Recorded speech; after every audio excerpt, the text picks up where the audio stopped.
Hey everybody, welcome to the show. Round the nation right here, TYT Nation. Jeff Waldorf here with you. We got a great Friday show for you guys here today. We're going to talk about some interesting stuff, so stick around. Let me give you a preview of what we're going to talk about. We, of course, have the big news about Harvey Weinstein. That's a good story. We also have the case of the anti-Trump protesters that got arrested. We'll talk about that. Then we're going to go after the Democrats there's a great article about Democrats and Republicans working together to nominate a centrist candidate in 2020. This is amazing, right? And of course, that centrist candidate is likely there to derail a progressive. Interesting. That's my take on it, and we'll get involved on that. We also have Tom Perez getting involved in primaries after promising not to get involved in primaries. We have that. And then Richard Spencer admits that we're not actually pro-free speech. In fact, we've never been pro-free speech. Fascinating. So that is what we're going to talk about today. So it is Friday. So the end of the week, we will not be here on Monday, just to let you guys know. So there's that announcement out of the way. Before we get into the show, I want to remind everybody, please give us a like and a share. That helps us a lot. Also, if you want to talk to the show, please make sure to use the Super Chat. So YouTube Super Chat, that allows you to actually donate to the show while also getting me to, of course, read things. What you're saying, your comments, questions, or whatever. So that was a weird way to phrase it. But anyway, so use the YouTube Super Chat and that helps the show. Anyway, so let's move on. Let's start out with the big news about Harvey Weinstein. Okay. Now, this morning, Harvey Weinstein surrendered himself to police in New York on charges of both rape and sexual abuse. Now, according to the Associated Press, the case will apparently include allegations by Lucia Evans. Now, Lucia Evans is an aspiring actress who has said that the Hollywood mogul had forced her to perform oral sex on him in his office. Now, this is not the only story of something similar like this happening with Harvey Weinstein, but this is one of the most public stories. In fact, she was actually one of the first people to speak out against Harvey Weinstein, which took a lot of guts, took a lot of courage, and that is something that is really, really important because this really helped to kick off the Me Too movement. Now, the case, according to the Associated Press, will also likely include one other victim who was yet to come forward publicly about what this is going on, about what had happened. All right. Now, bad news on this, right? Already, yes, he was arrested. Yes, he did the perp walk. However, Harvey Weinstein is already back out. He has posted a $1 million cash bond and will agree to wear a monitoring device. So, yes, he got arrested, and it was kind of awesome to see him get arrested. However, he is still back out, and he is comfortable at home.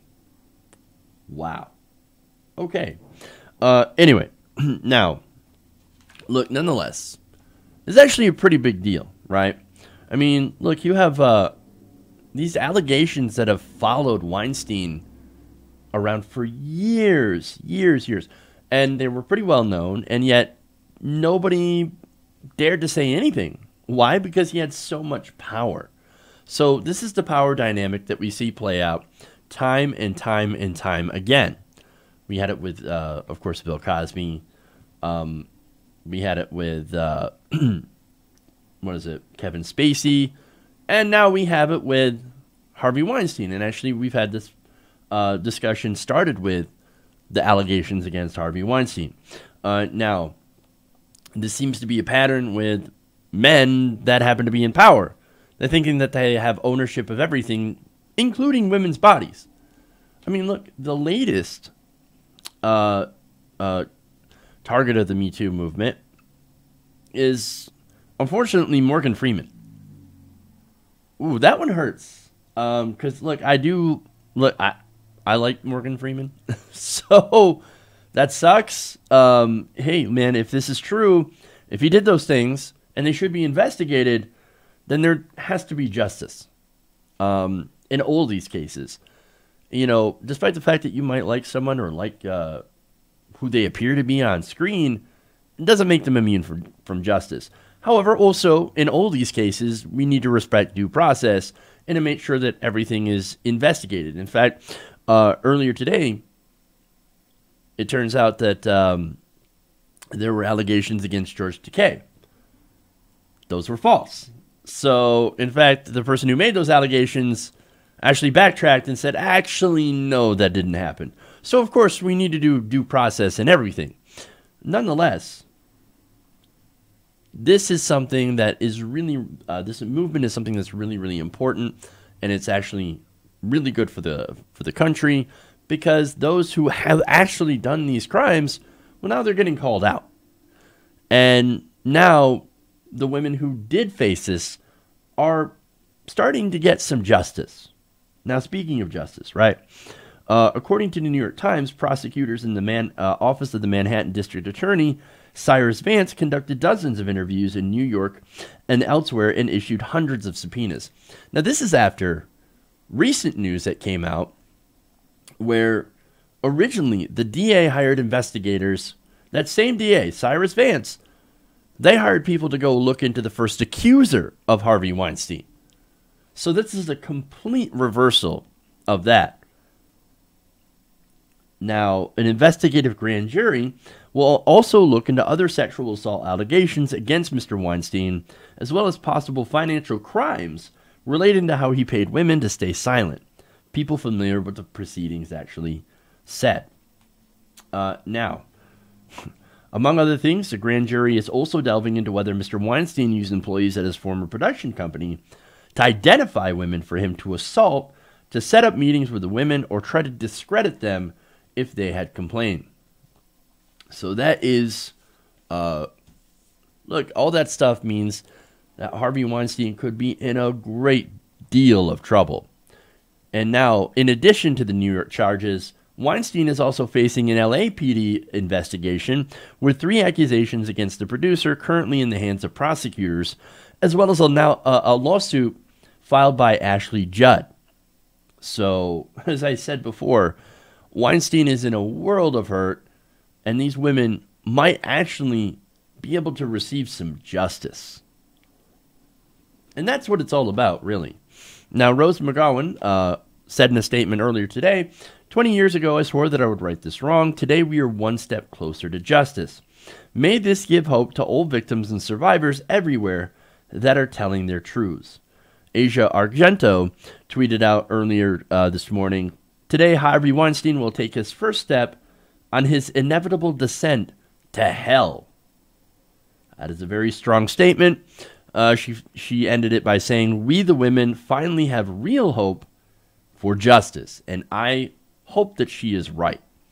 I don't want to see somebody who is found guilty of these crimes. And again, that's what the investigations are for. If he is found guilty of these crimes, that he doesn't just walk away with a financial penalty, but actually sees real jail time for these real crimes that have had a huge, huge impact on so many women. So, look, you ask me, people like Weinstein are monsters. That's the truth of it. And it's like sometimes there are people that get into these positions of power that do so in order to do things like this, in order to prey upon other people. And again, those are monsters. And you wouldn't think that someone who's allegedly done so many horrendous things would have gotten away with it for so long. But again, it's about the power. There is an unequal distribution of power. There's the money, and then there is, of course, the retribution. And look, Weinstein, he's had a reputation, right? However, it's the power dynamic that prevented things from happening until women started to speak up. It kind of makes you really distrust the power structures even more. And it, of course, makes you wary. I've already been very wary of people in power because, again, this can easily happen when someone has a position of power. Now, there are people that like to ascribe a bit of a benevolence to people who are wealthy and famous, right? But it turns out that they're not. They're human beings, and in some situations, they're monstrous human beings capable of abusing that power. And I think it happens more often than not. And that's why, of course, Me Too is so important. It's actually giving people the courage to fight back. And not just women, of course, who make up the majority, but there's also men that have been victimized as well. I talked about Terry Crews, which you wouldn't think somebody like that would be victimized, but it happens. Again, it is that power dynamic that makes people feel as if they're untouchable and they can do whatever. So, look, I think this is good. I think this is a good first step in getting justice, and I couldn't be more happy to see him do the walk of shame. And I'm looking forward to seeing how the courts can rectify the wrong that this man has perpetrated upon so many others. Okay. All right. So, let's move on.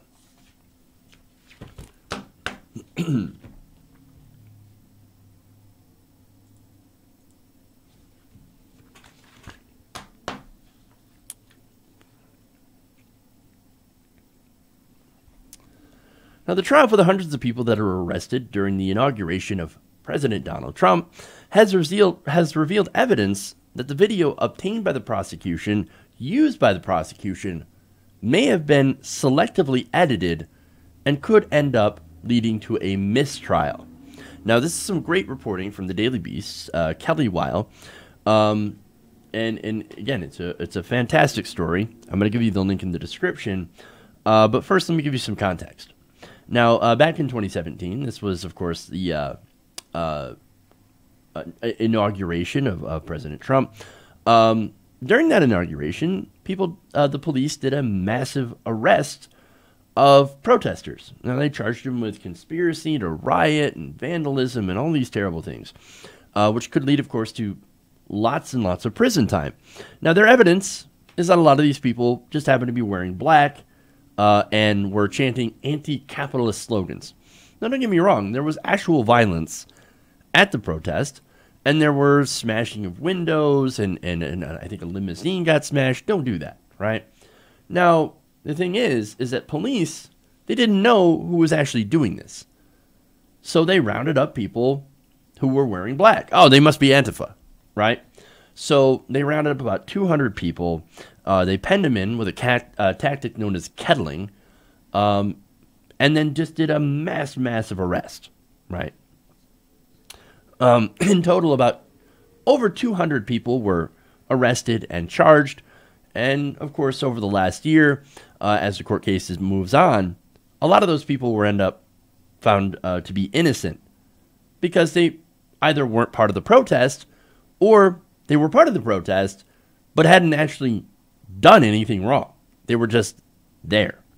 Now, the people who remain in this case were allegedly caught on video talking about how they were going to wreck things during this protest, right? So this video was actually caught by Project Veritas. Now, Project Veritas happens to be owned by James O'Keefe, who is a right-wing provocateur, of sorts. And of course, he's most famous for putting on a pimp outfit and trying to do sting operations on different liberal outfits, right? One of them, of course, being Acorn. In fact, his videos, which were selectively edited, ended up taking down Acorn. Now, the big piece of evidence in this case against some of these protesters happens to be that video from Project Veritas. Now, of course, this is being called into question by the defense, who thinks, wait a minute, this video could have been altered. Whale explains. The Project Veritas video, which purportedly showed activists discussing plans to disrupt pro-Trump inauguration celebrations just days before the protest, was expected to be evidence at a number of these trials. The defendants, including one who says he wasn't even at the protest, cited reputations of Project Veritas and its founder, James O'Keefe, who have been accused of deceptively editing videos, among other dubious tactics. The reputation includes the videos of O'Keefe, of course, as I mentioned, wearing a pimp outfit. Now, that led to the destruction of Acorn, which just helped minorities vote. Acorn didn't do anything wrong. But of course, thanks to these videos that were shown to be selectively edited, you had the Obama administration being so scared of right-wingers and, oh my God, look at Acorn. Look at what Acorn's doing. Well, we got to defund it. We got to defund it. And of course, the Obama administration did defund it. They killed it anyway. So, as I said before, Veritas has a history of doing this, these hit pieces, these selectively edited videos on liberal groups. So the defense decides, you know what we're going to do? We're going to point that out. Because maybe these videos were doctored too. Now, of course, the reason that it would impact the case so much is because there's a legal provision called the Brady Rule. Now, the Brady Rule requires prosecutors to disclose any evidence in their possession that might help the defense's case. Now, what evidence would that be? Well, I mean, look, the video from Project Veritas is used by the prosecutors. Now, if the prosecutors know that that video might have been selectively edited, well, then they're supposed to present that to the court. That is what the Brady Rule is saying. Now, according to the Daily Beast, prosecutors released these videos to the defense and told the defense to the judge that the videos only had very specific edits to remove an undercover police officer and the person who recorded the undercover video, who was with Project Veritas. Now, this is according to Elizabeth Lagesse, a defendant had told the Daily Beast. Now, her case is scheduled for later this year, but it turns out they had neglected to disclose more than that. At least one potentially exculpatory section had been completely edited out from the video. In the removed clip, the Project Veritas agent undercut part of the prosecution's argument. This employee in this removed clip said, quote, I was talking with one of the organizers from the IWW, which is the Industrial Workers of the World, and I don't think they know anything about any of the upper echelon stuff. Now, why does that matter? Well, it turns out that the line is critical because prosecutors have looked at the IWW, which is a leftist union, as an instigator in the protest, right? So this is supposed to be one of the shadow liberal leftist groups that have organized these supposed riots, right? Well, it turns out, maybe not. Now, they're going after the IWW because a number of the remaining defendants are members of the IWW, and their records were seized from defendants' cell phones and entered as evidence into the case. However, in a late Tuesday filing, first reported by The Intercept, defense attorneys spotted edited footage and they decided to call it out. In fact, attorneys for the defendants wrote in a recent motion, the government has abused its power by hiding discovery from all defendants, purposely choosing not to disclose Brady information and calling into question the integrity of all of its third-party video evidence and proffers in open court. That filing, of course, went to Judge Morin, who is Chief Judge of the D.C. Superior Court.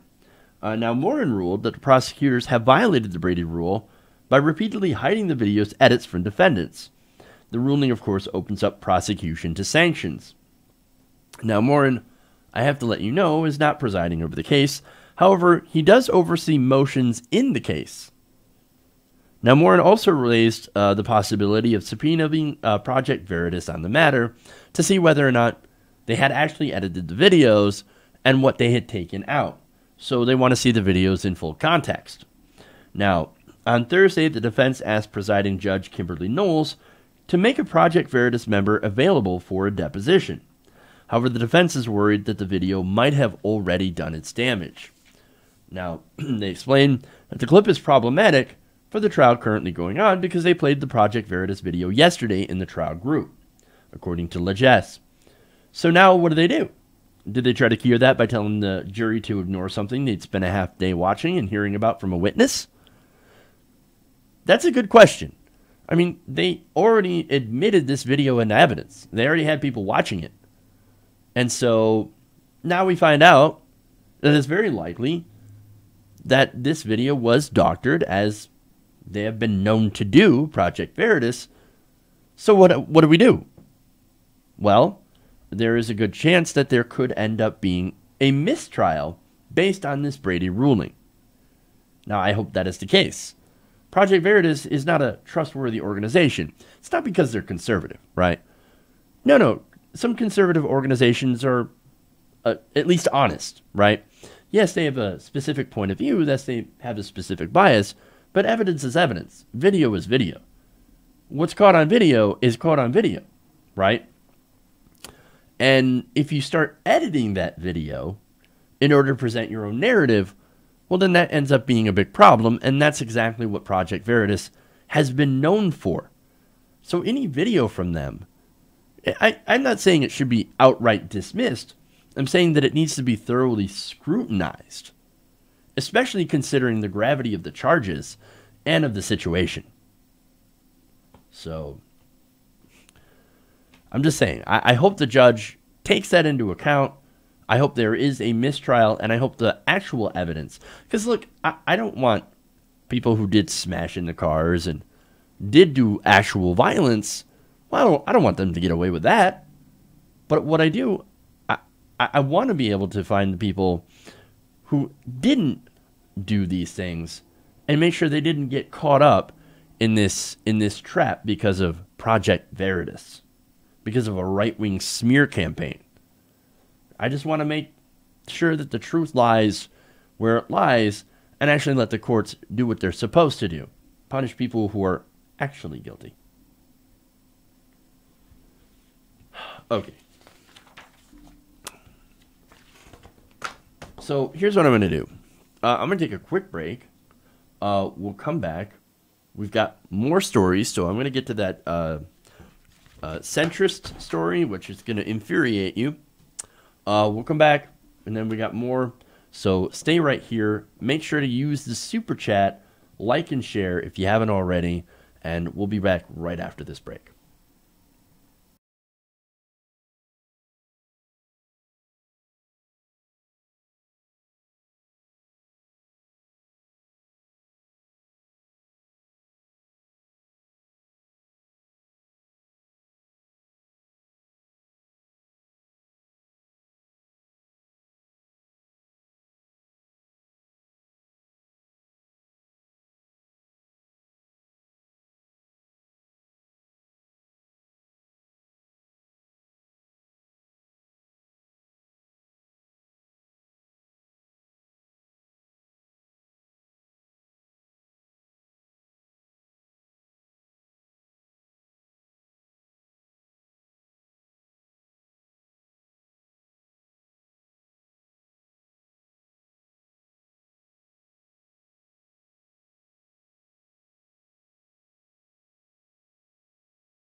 Hey everybody, welcome back to the show. Run the Nation right here, TOT Nation. I want to address something here. So people are asking me about the Trump lawyer. So that's something that I really didn't hear about. So I'm going to talk about that for real quick. Apparently, Trump's lawyer, Emmett Flood, turned up at a meeting about the Mueller investigation. That seems rather strange. Apparently, Emmett Flood, as I said before, was part of a classified briefing about the meeting, or about the investigation, and was spotted leaving the DOJ headquarters alongside Speaker Paul Ryan, Devin Nunes, Trey Gowdy, and John Kelly. That's really strange. That's actually a very unusual meeting. So I'm going to have to talk about that in depth, maybe on Monday. But boy, that is really, really strange. It seems to show an effort of politicization. So, wow. Look, they're getting pretty brazen with this thing. So that is rather strange. Okay. Anyway, so let's see, what else is there? There is Border Patrol. I actually did talk about Border Patrol going after immigrants and actually going after Dreamers. So, yeah. All right. So let's get to the let's go to the Centrist story. All right.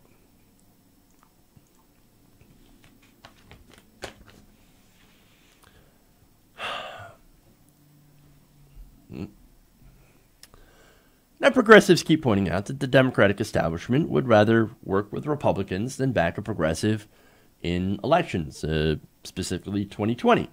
Now, that's not a surprise to any of us who are actually paying attention to what's going on. I mean, we've seen establishment Democrats try to push progressives out of different local and state races. And Laura Moser is a great example. The DCCC actually launched opposition research. Actually, they did opposition research on a fellow progressive in a primary and then leaked that opposition research. And it wasn't even all that good. Nonetheless, that's what they did. They've meddled in local elections, and we've also seen the DNC back establishment Democrats instead of remain neutral. So those are problematic. But now, even with a surging progressive movement that's been racking up some serious wins in state and local races, Democrats, establishment Democrats, are not going to work with progressives. Instead, they're actually going to work with Republicans in order to stop a progressive challenge. Now, they, of course, say, oh, no, it's not about that. It's not about stopping progressives. It's actually about having a challenge against Donald Trump. Now, Ken Vogel of the New York Times explains, Democrats, concerned about Trump's policies and behavior, have taken solace in a group of influential Republicans who have consistently assailed the president as anathema to the values of their party and the country more broadly. In the past year, however, influential liberal donors and operatives have gone from cheering these so-called never-Trump Republicans to quietly working with and even funding them. So here you have supposed liberal funders, liberal donors, funding Republicans. That is insane. But this is what you have. Not only that, but I'm going to get into why, of course, Donald Trump is not anathema to Republican values. But first, let's talk about those Republicans, right? These are the never-Trump Republicans. This is people like Bob Corker and Jeff Flake. So they had the, I guess, audacity, according to Trump, to speak out and say that, oh, Donald Trump, yeah, it turns out he's actually a terrible person. He doesn't share my values. Well, that's very interesting because you look at the voting record of Bob Corker and Jeff Flake. Well, they vote with Trump on the issues, on pretty much all the issues. That's really, really weird. I guess when it comes to voting for things like giant tax cuts for the rich, deregulation, well, they're all over that. Well, they're 100% with Trump's values. Now, Vogel continues. Through invitation-only emails and private off-the-record meetings, they have formed a loose network of cross-partisan alliances aimed at helping neutralize President Trump and preventing others from capitalizing on weaknesses in the political system that they say he has exploited. Now, what does that mean? To me, that means, weaknesses in the system? Weaknesses that progressives are actually coming to exploit. They're coming after progressives who are anti-Trump and anti-corruption and, of course, are against big money in politics. Well, who do these guys represent? Big money in politics that happen to be mad at Donald Trump's tone. Oh, he's so uncivil. Now, they said that while this network has mostly eschewed electoral politics, for now, some involved see the potential for it to help form an ideological and possible financial platform to back candidates, including, and here we have it, a centrist challenge to Mr. Trump in 2020, possibly from within the GOP, or even a third party. Now, you can almost guarantee that if Bernie Sanders or a progressive candidate wins the nomination in 2020, and yes, it could happen, there will likely, I think, be a third-party centrist spoiler. I don't think this is surprising to anyone who's listening. I mean, I think it was back in 2016 they were talking about billionaire Michael Bloomberg entering the race if Bernie Sanders won the nomination. To have their centrist. But of course, they're claiming that, no, it's not about Bernie Sanders, it's not about progressives at all. No, it's to stop Donald Trump. We're going to stop Donald Trump with a centrist candidate. I think that they would rather have another Trump win than actually have a progressive. Because even though Trump is so uncouth that they don't like the tone that he makes, they actually love his policy.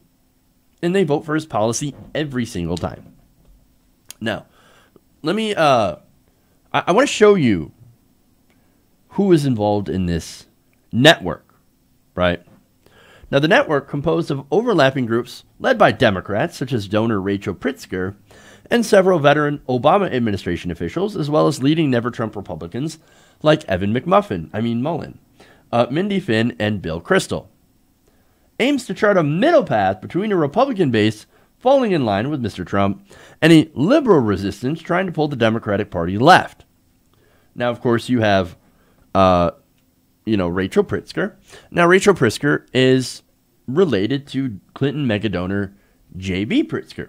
And she's, of course, funded many different initiatives to try and get bipartisan support on issues like energy and climate. Now, Evan McMullen, of course, is a Republican who were in a short campaign against Donald Trump during the election. Of course, you also have Bill Kristol. Now, Bill Kristol is a classic neoconservative. In fact, Bill Kristol is the guy who still thinks, he's like the one guy who thinks, oh no, the Iraq War, fantastic. In fact, I love the Iraq War. I think we did the absolute right thing. But the Iraq War was a debacle. It was a disaster. It led to ISIS. The country is still kind of unstable. Now, to be fair, they do have democracy back. In fact, their latest election led to al-Baghdadi winning the election. You know what he ran against? He ran against Western intervention. And he won the election. Oops. But to be fair, they do have a somewhat functional democracy. Go team. Mission accomplished.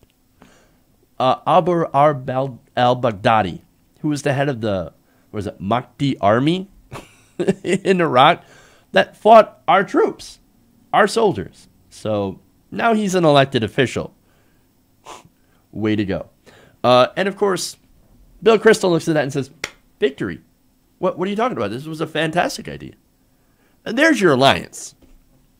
So you've got these people, giant Clinton mega donors and people with the name McMuffin and all that stuff, getting together to try and do a centrist challenge to Donald Trump in 2020. Wonderful.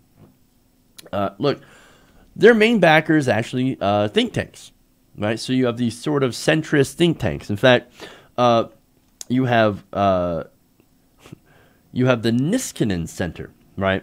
So this is apparently a so-called moderate think tank that grew out of the Libertarian Cato Institute.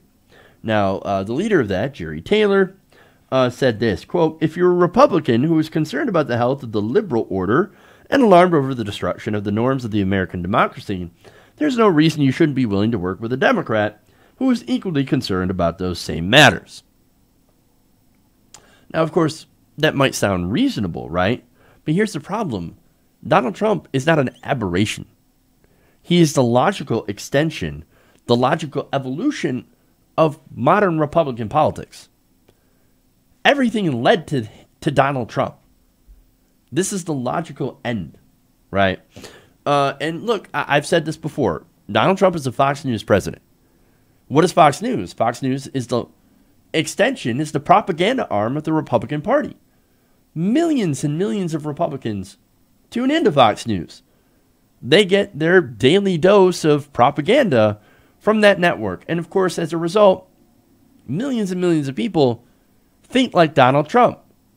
And Donald Trump, of course, is also influenced by Fox News. He is he is one of their biggest fans, one of their biggest viewers. So that explains why most of the Republican Party loves Donald Trump. He is the Fox News president. He's everything, the embodiment of everything of the Republican Party beliefs, which is insane. But look, also by nature, Republicans are authoritarians. I've said that before. And of course, it's another reason why a lot of them line up behind Donald Trump. Even, look, Mitt Romney. Mitt Romney's lined up behind Trump. And some people actually gave him credit for standing up to Trump. Mitt Romney having a backbone, Mitt Romney having a spine. To be fair, there is one Republican that actually is consistent in standing up against Trump, and that's Jeb Bush. Yeah. What is it? This guy. Please clap. I mean, come on. You're kicking me out the door.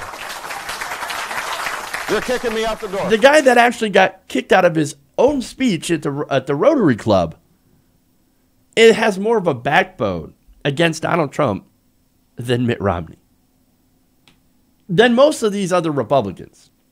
But nonetheless, like I said, they fall behind him, except for people like Jeff Flake, unless it comes to actually voting for the things that Donald Trump espouses. Tax cuts for the rich. How much are your tax cuts worth? Apparently, they're worth selling your soul. But anyway, now, here's the thing, right? Trump's biggest problem, and the problem that I think that they have with Donald Trump, this group, is not that he's destroying democracy. The democracy has kind of been falling apart without him for a while now. No, the problem is that he's doing it in such a way that has upset the people in power. I do declare that Donald Trump is so uncivil to our fellow members of the cocktail circuit that we should work together to do a centrist challenge. And then the centrist is going to keep the status quo going. Where Donald Trump is a wild card. You don't know what he's going to do. But generally, he's been doing really well at doing everything the Republican Party, the Republican establishment, wants him to do. But anyway. Now, you're going to love what they call themselves, this group. They call themselves patriots and pragmatists. Oh, look at me. I'm such a pragmatist. I am against Trump, but not against the conditions that created him. Look at me. Then what are you actually doing? You're doing nothing. But look, I talked about conditions, right? What conditions created Trump? Well, how about stagnant wages? Lack of union representation? Institutional corruption? Money in politics? The fact that 90% of us can believe in a policy, and yet that policy does not get enacted by our representatives, the people that are supposed to represent us. We're the richest country on earth, and we still can't get Medicare for all. We can't get decent health care for our people. Can't do it. Medicare for all is the best way to do it, and that polls at 60%. Still can't do it, right? This is something that all the other industrialized countries possess. But why can't we have it? It's because of these guys. It's because of the radical centrists, right? This is radical centrism. And what do I mean by that? I mean that if you're trying to be in the middle of everything, to find the center of every single situation, then you're a radical centrist. For example, when one side has Nazis, people who are literal Nazis, saying, Jew will not replace us, right? And the other side is not Nazis. If you're in the middle of that, you're a radical centrist. And you're saying, hold on, guys, maybe we should let them have their speech. Maybe we should let them talk. They're Nazis. What's the middle ground? Nazis are bad. There is no middle ground. You cannot be in the center of every single issue. At some point, you actually have to take a side. But they don't have a side. Either you believe that people should have health care, or you don't. There is no center on that. And it is very, very simple. You cannot be in the center of everything. And see, that's the problem with centrists. We have a political system right now that is so far slanted to the right that what they call the radical fringe left is actually where Republicans were pretty close to being a couple of decades ago, 30 years ago. We used to have such a strong progressive movement. They used to be in power. Now it has shifted so far to the right. And what did the centrists do? Well, they try to take the center, which is now to the right, massively to the right. Where Bernie Sanders in Europe, for example, would be considered to the center. It's insane. It's insane. But again, centrists, in their quest for centrism, are like, no, we're going to be right here. Right in the middle. And maybe Nazis aren't so bad. At least we should allow them to talk. No, I don't think we should. But anyway, look, people, as far as issues go, man, look, again, centrists think you can compromise on every issue. No. This is not something you can compromise on. Healthcare is not something you can compromise on. That is a life and death issue. People are still literally going bankrupt to afford healthcare. This is a broken ass system. Broken. There is no middle ground in these issues. And we have to stop thinking that there is. But anyway, look, one more passage here from the article, right? Now, the discussion at Patriots and Pragmatists meetings are intended to focus on big picture topics related to democracy, rather than elections or political funding.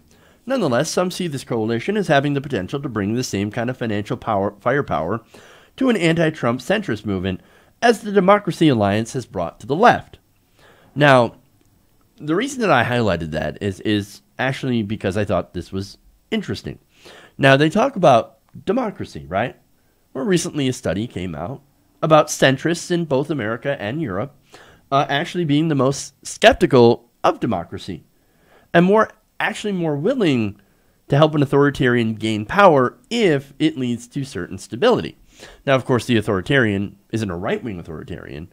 No, but if it's a centrist authoritarian, a technocrat, well, then that's different, right? Then we should allow him to bypass the messiness of legislatures, and the messiness of electoral politics, and just do whatever. All right. Well, that's very sad. In fact, let me give you a quote from that.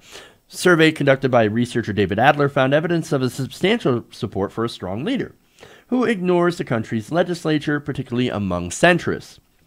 In the United States, centrist support for a strongman-type leader actually far surpasses that of both the right and the left. Now, he also found that centrists prefer a strong and efficient government over messy democratic politics. And finally, they note that middle-class moderates are the ones that have encouraged authoritarian transitions in order to bring stability and deliver growth. So centrists help authoritarians, which is why I think these Democrats can easily work with authoritarians and Republicans against the left. They would rather work with or lose to Republicans than back a progressive. And all of this, of course, comes amid speculation of a second Bernie Sanders run. Well, look, we've got these centrists working together with the Republicans, these Democrats. We have these hit pieces that are against progressives and Bernie Sanders and our revolution. And so this is not an accident. This is not a coincidence, right? Look, Sanders would have beaten Trump by a landslide. We know this, right? Instead, what we had is establishment Democrats nominating Hillary Clinton, who, guess what, targeted middle-class suburban Republican voters and ended up losing to a monster. They would rather lose to a Republican, even a monster like Trump, than let a progressive win, because progressives actually will offer change. They actually will offer what I guess some would consider radical change. However, in reality, that radical change is actually the most pragmatic. Now, and of course, these so-called pragmatists on the center are willing to do this all over again. Make no mistake, radical centrism, as espoused by these groups, is actually the most dangerous thing in America and will lead to a second term for Donald Trump. Mark my words. Okay.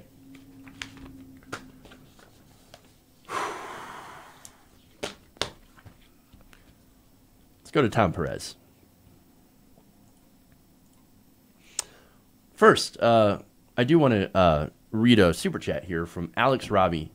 Says, McMuffin 2020. Keep up the good work. That is, McMuffin's not mine. Actually, I got to give credit to Trump on that one, because that was pretty funny. I know. Occasionally he says something that is actually funny. All right. Anyway, thank you. Thank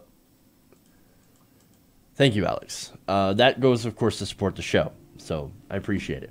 All right. Hey, if you guys want to support the show, you can also use Super Chat. Okay.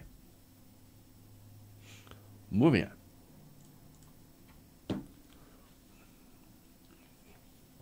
Now, the DNC is supposed to remain neutral in primary races to avoid the idea that they are choosing one side over the other. In fact, their own charter says, well, we're supposed to remain neutral in primary races. Now, when it comes to general election races, obviously, it's their person, the person that has won the primary election. That's their candidate. Now, they didn't do that. In 2016, then Chair Debbie Wasserman Schultz was not neutral. She actually put her thumb, hand, and entire body on the scale for Hillary Clinton. That is the establishment candidate. Now, she, of course, got in trouble for that and is now a disgraced former DNC chairwoman. But her replacement, Tom Perez, well, he claimed that it was going to be much, much different this time. Oh, no, I'm not going to get involved in these races. I'm not getting involved at all. Primaries are primaries. The DNC is supposed to stay out of it, right? Well, apparently he has lied because he has been caught doing the same thing. Now, this time, of course, in a very contentious New York gubernatorial race between Cynthia Nixon and Andrea Cuomo. Now, NBC News reports that Perez's highly unusual involvement in the race caught even Representative Keith Ellison, the DNC deputy chairman, by surprise. Ellison, through a spokesman, said, quote, "The Democratic Party should not intervene in the primary process. It is our role to be fair to all contestants and let voters decide." Now, look, to be fair, Ellison, you didn't see that coming. I like Keith Ellison. I think he's a good person. I think he's a strong progressive. But you didn't see that coming, Keith? Really? Look, Perez was only put there. He only jumped into the race to make sure that you didn't become chairman of the DNC. Let's be completely fair about that. But anyway, they're not being fair at all. They're not being neutral at all. In fact, recently Perez addressed the convention of the New York State Democratic Party. Now, that is controlled by Cuomo, and that was actually put into the article. This article by NBC is actually really strong. Now, he declared that he was proud to endorse Cuomo and his Lieutenant Governor Kathy Hochul. He said, "You've been delivering the results, and you've been delivering results that have made people's lives better. That is why Andrew Cuomo and Kathy Hochul are charter members of the accomplishments wing of the Democratic Party, and that's why I'm proud to endorse them." Really? The accomplishments wing. Well, that's funny. What kind of accomplishments has Cuomo actually done? I mean, other than, of course, empowering the IDC and Republicans to actually control the New York legislature. And, of course, he did that so that they actually couldn't do any progressive policy. Oh, what could I do? The IDC again. I had no choice. That's why we couldn't get Medicare for all in our state. That's why we couldn't legalize marijuana, even though a majority of New Yorkers actually want to legalize it. What could I do? I was constrained by the Republicans and by the the Democratic IDC. Again, the IDC is a bunch of right-wingers, right-wing Democrats working with Republicans. And again, this is a group that Cuomo helped found. He helped this group. So, look, man, you want to talk about accomplishments, right? That's not an accomplishment for progressives. But again, Cuomo's not a progressive. He is the establishment. Now, and that, of course, is why Perez is lining up behind him. Now, that's interesting because as head of the DNC, Perez is supposed to remain neutral. However, he gladly endorsed Cuomo. In fact, let me go back here to what Perez said about getting involved in primaries. Watch.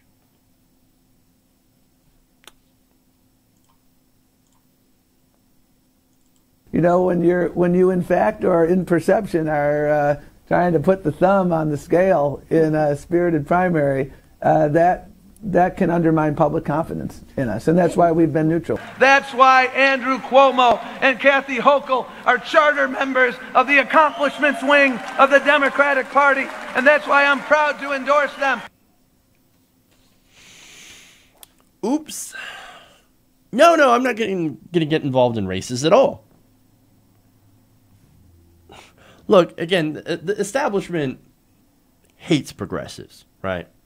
And look, they all defend each other because they're all in the same cocktail circuit. They all know each other. So Tom Perez is like, well, I'm going to stick up for my boy Cuomo. Well, in fact, that's exactly what they're saying. According to a DNC official, Tom has had a decades-long relationship with both Governor Cuomo and Lieutenant Governor Hochul. From knocking on doors for the governor's dad in Buffalo to their work together on fair housing in the Clinton administration to their collaborative work during Tom's tenure as labor secretary. The two have many shared accomplishments and developed a strong personal bond. They're buddies. They're friends. Of course, Tom Perez is not going to be neutral, despite saying, I'm going to be neutral. But hey, look, Tom's my buddy. I'm going to stick up for my buddy against a real progressive, Cynthia Nixon. Look, bond or not, when you're the head of the DNC, your job is to remain neutral in primaries. Now they're saying, well, no DNC resources are going to go into this race, into helping Cuomo. Doesn't matter. You are the de facto head of the DNC. What you do carries weight. What you do actually matters. When the head of the DNC publicly endorses you, whether or not it's acting as an official, in their official capacity, it doesn't matter. It's the perception that matters. But look, we all know who he was going to support anyway. But he basically swore off all efforts to remain neutral, or at least to appear to remain neutral, in going out and supporting Cuomo. So, look, at least maybe Perez should at least stop lying about, getting involved in primaries. Because we know they are. You just got involved. And again, we know the DNC, or the DCCC, has also been meddling in primaries. So at least they should be honest.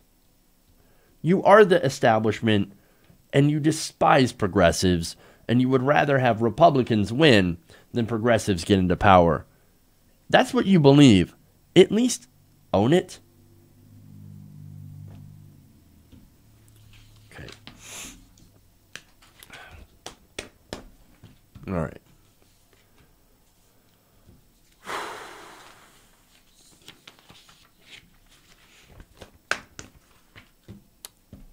All right, let's go to Spencer.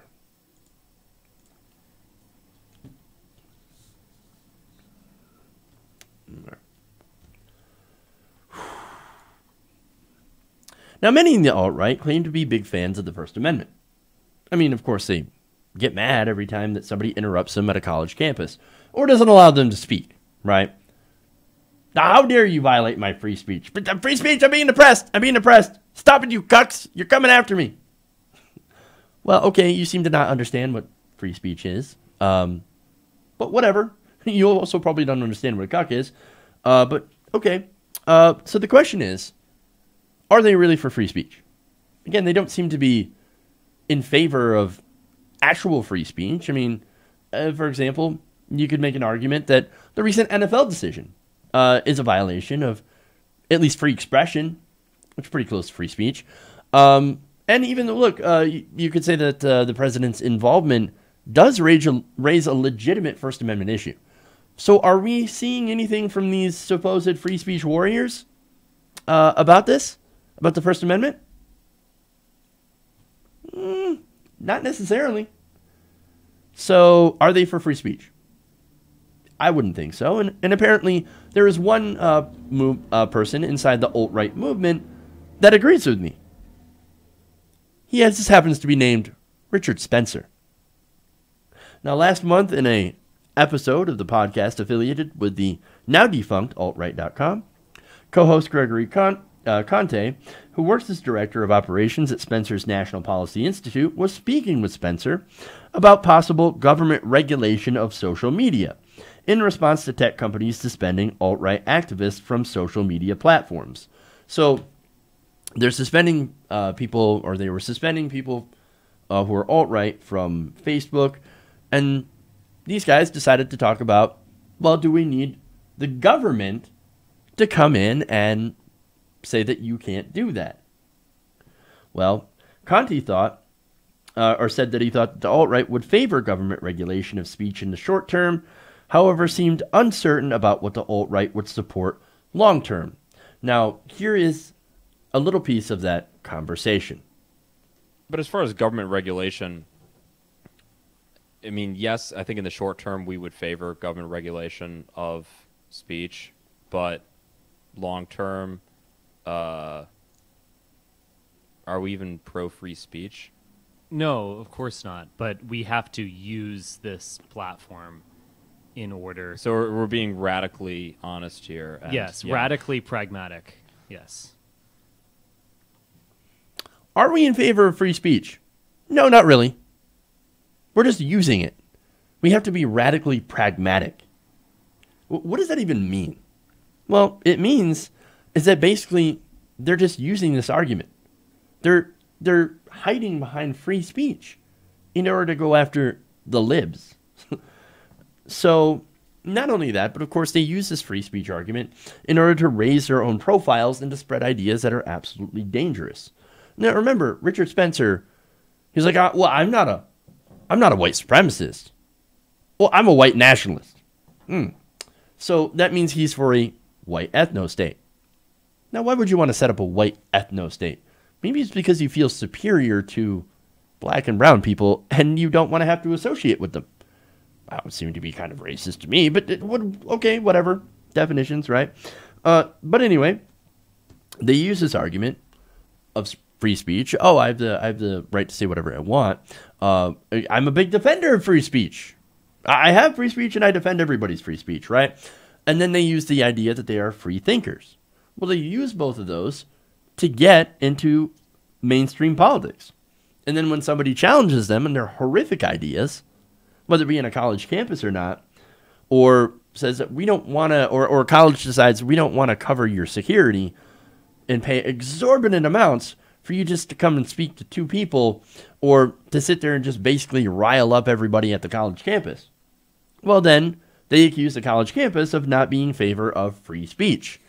And of course, there are videos all over on YouTube and wherever of people that are so angry. People on the right that are apparently so angry that they can't speak on college campuses to their 5 fans.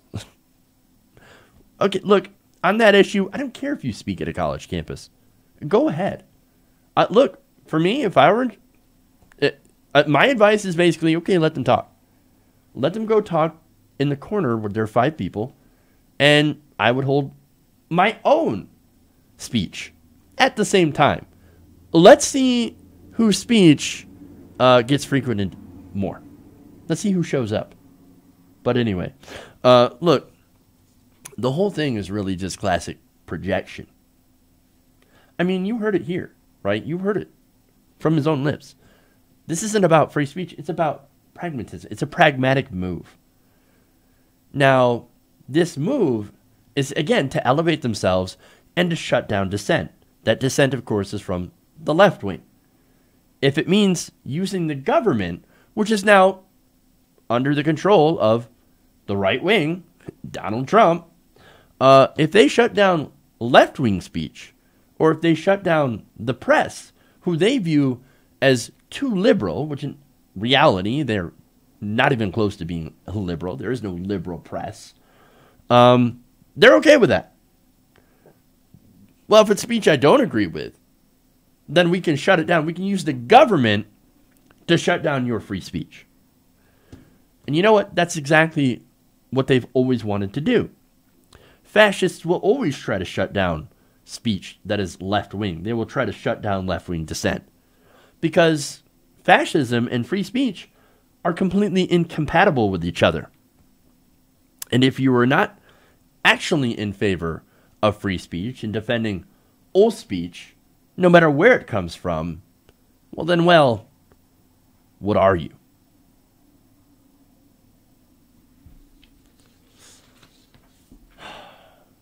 Okay. That's it. I'll get to the Arpaio story on Monday. I've got a very, very busy day ahead of me. A lot of stuff to do. So what I'm going to do is I am going to head out. So first, I want to thank everybody for tuning in. Please give us a like and a share if you haven't already. Thank you for those of you who've used the Super Chat. I want to thank everybody also who has become a patron, patreon.com/TYTNation. Thank you to all the patrons. You all allow this show to exist. So I appreciate that. You allow me to continue to still do this show. So, all right. Remember, we will be out on Monday for the holiday.